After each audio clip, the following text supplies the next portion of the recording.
Hello friends, welcome back to my time and thoughts with me Raghavi. இன்னைக்கு ஒரு ownership review தான் பார்க்க போறோம். எந்த ப்ராடக்ட் பத்தி அப்படினு பாத்தீங்கன்னா நான் யூஸ் பண்ற வயர்லெஸ் போயா BY-V10 மைக் பத்தி தான். நான் ஆல்ரெடி ஒரு வயர்ட் மைக் வச்சிருந்தேன். வயர்லெஸ்ல கொஞ்சம் பட்ஜெட்டடா தேடுவோமே அப்படினு தேடி கண்டுபிடிச்சது தான் இந்த மைக். இது யாருக்கெல்லாம் யூஸ்ஃபுல்லா இருக்கும்? யூடியூப்ல பிகினர்ஸா இருக்கிறவங்களுக்கும் வயர்ட் மைக் யூஸ் பண்றேன், வயர்லெஸ்ஸா பட்ஜெட்டடா தேடுறேன் அப்படின்றவங்களுக்கு இது ஒரு நல்ல சாய்ஸா இருக்கும். இதை நான் அமேசான்ல 2340 ரூபீஸ்க்கு வாங்கினேன். ஸோ அமேசான்ல இருந்து இந்த பாக்ஸ் நம்மளுக்கு வந்த உடனே அதுக்குள்ள என்னெல்லாம் இருந்ததுன்னு பாத்தீங்கன்னா ஒரு ரிசீவர், ஒரு டிரான்ஸ்மிட்டர், ஒரு டைப் சி கேபிள், அதுக்கப்புறம் இது எல்லாத்தையும் வைக்கிறதுக்கு குட்டியா ஒரு பவுச், இந்த விண்ட்ஸ்கிரீன் ஃபோம் இருந்தது.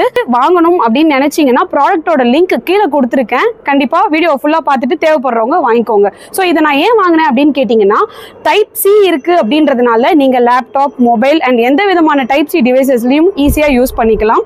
ஸோ இதோட ப்ரோஸ் என்ன அப்படின்னு பாத்தீங்கன்னா 95 mAh பேட்டரி கெப்பாசிட்டி இருக்கு அப்படின்றதுனால 2 hours சார்ஜ் பண்ணாலே 9 hours வரைக்கும் தாங்கும் அப்படின்னு சொல்லியிருக்காங்க. இப்போ கொஞ்ச நாளா இந்த மைக்கை வச்சு தான் நான் வீடியோஸ் எடுத்துட்டு வரேன். எனக்குமே பேட்டரி வந்து நல்லா இருக்கு அப்படின்ற மாதிரி தான் இருக்கு. நிறைய வயர்லெஸ் மைக்ல பாத்தீங்க அப்படின்னா ரிசீவர், டிரான்ஸ்மிட்டர் ரெண்டுத்துக்குமே நம்ம சார்ஜ் போடுற மாதிரி இருக்கும். பட் இதுல நீங்க ரிசீவருக்கு சார்ஜ் போடவே தேவையில்லை.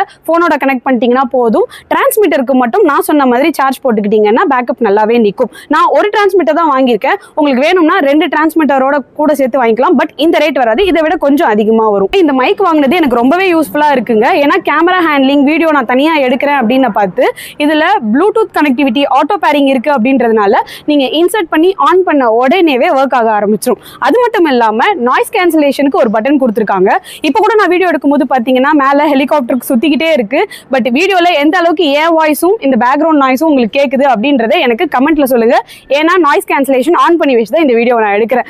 ஸோ இந்த வீடியோ ஃபுல்லா பார்த்துட்டு இந்த ப்ராடக்ட் வாங்கணும் அப்படின்னு நினைக்கிறவங்களுக்கு லிங்க் கீழே இருக்கும், யூஸ் பண்ணிக்கோங்க. தேங்க்ஸ் ஃபார் வாட்சிங். See you soon.